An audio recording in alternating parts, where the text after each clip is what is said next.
সালাম আলাইকুম।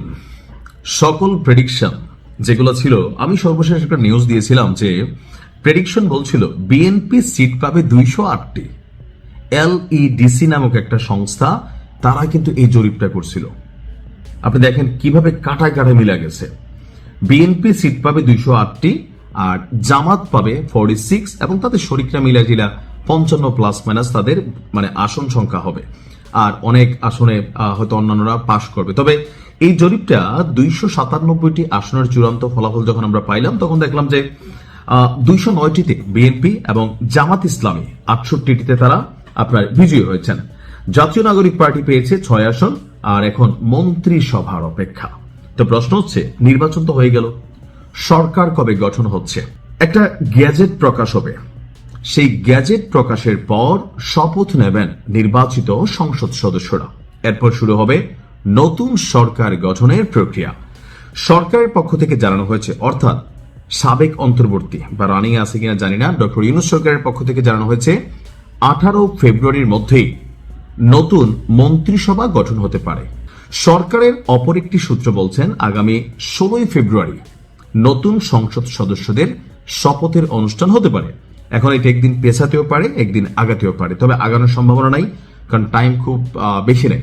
সো 16 ফেব্রুয়ারি শপথ হবে যারা নির্বাচিত হয়েছেন সকলের, আর 18 ফেব্রুয়ারির মধ্যে এখানে মন্ত্রিসভা গঠিত হবে। পরবর্তী দুদিনের মধ্যে মন্ত্রিসভার শপথের মাধ্যমে গঠিত হবে নতুন সরকার। নির্বাচনের সর্বোচ্চ আসন পাওয়া বিএনপির সংসদ নেতা হবেন নতুন সরকারের প্রধানমন্ত্রী, অর্থাৎ জনাব তারেক রহমানই হচ্ছেন আগামী দিনের প্রধানমন্ত্রী। নির্বাচনে দল হিসাবে দ্বিতীয় সর্বোচ্চ আসন পাওয়া জামাত ইসলাম, তাদের ভূমিকা সংসদে কি হবে সেটা পরবর্তী সময় নির্ধারিত হবে। তবে জামায়াত সংসদে এখন প্রধান বিরোধী দল হবে, এটাই হচ্ছে এখানে নিশ্চিত। এনসিপি তাদের সাথে জুটে আছে। তো এই সরকার গঠনের পর আপনার একটা পলিটিক্যাল গভর্নমেন্ট বা রাজনৈতিক সরকার আসলে আমরা পেতে চাচ্ছি।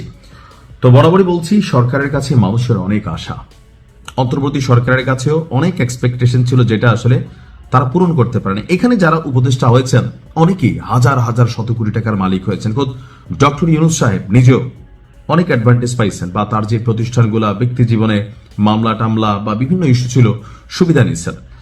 বাংলাদেশ নামক রাষ্ট্রটা গত 18 মাসে মন্দের ভালো চলছে, বাট এখন যে সরকার আসতে যাচ্ছে তাদের কাছে ধৈর্য যদি আপনি এক্সপেকটেশন করেন একদম আকাশ পাতাল, এটা কিন্তু হবে না। কেন? এই যে 18 মাস ধরে এই সরকার বা এর আগে যে সরকার ছিল, তাদের যে বৈদেশিক ঋণ, আপনার বিশ্ব ব্যাংকের অর্থ পরিশোধ প্রক্রিয়া, বা পদ্মা সেতু সহ বিভিন্ন যে মেগা প্রজেক্টগুলো ছিল, বা অনেক কিছু, একটা রাষ্ট্র চালাতে গেলে যা যা হয়, তো এই সব কিছু মিলায়া এই সরকারটাতে যারা বসবেন তাদেরকে একটা কঠিন সময় পার করতে হবে। এখন যদি দেখা গেল যে কথায় কথায় আন্দোলন, এগুলা কিন্তু এখন করলে সরকার বিপাকে পড়বে। আর পাশাপাশি আমি মনে করি যে কালকে বিজয়ের পর বাংলাদেশে বেশ কিছু জায়গায় ছোটখাটো অনেক ঘটনা ঘটছে। ঝিনাইদহে ব্যাপক সংঘর্ষ হয়েছে। কোন জায়গায় দেখলাম যে জিতার পরে গিয়া জামাতের কয়েকজন নেতা কর্মীদের বাড়ি ভাঙচুর করা হয়েছে কেন্দ্রে জিতাই। তো এরকম অনেক ঘটনা কিন্তু টুকিটাকি ঘটছে। এখানে বিএনপি যিনি যারা আছেন নেতা কর্মী, আপনাকে মনে রাখতে হবে, যেন তারেক রহমান যা চিন্তা করছেন আর এটা বাস্তবায়ন করতে হবে আপনাকে, এটা বাস্তবায়ন করতে হবে আপনাকে। শেখ হাসিনা নিজে ঢাকা থেকে বৈশাখ সারা বাংলাদেশে ভেজাল করে নেয়। তিনি সিদ্ধান্তগুলো যখন আসতো সেগুলোতে তিনি ডিসাইড করতেন যে আসলে কি হবে। তবে মাঠ পর্যায়ে যারা ঘটনা ঘটাইতো, এটাই আওয়ামী লীগের খাইয়ে দিচ্ছে। সো বিএনপির একজন কর্মী, আপনি যেই পর্যায়ে গ্রাম, প্রত্যন্ত ইউনিয়ন, ওয়ার্ড যেখানেই থাকুন, আপনার ভালো কাজ বিএনপিকে প্রশংসিত করবে, আপনার খারাপ কাজ বিএনপিকে ধ্বংসের দিকে ঠেলে দিবে। কারণ 5ই আগস্টের পরে একটা জিনিস তো হাইপ হয়ে গেছে, কোনটা?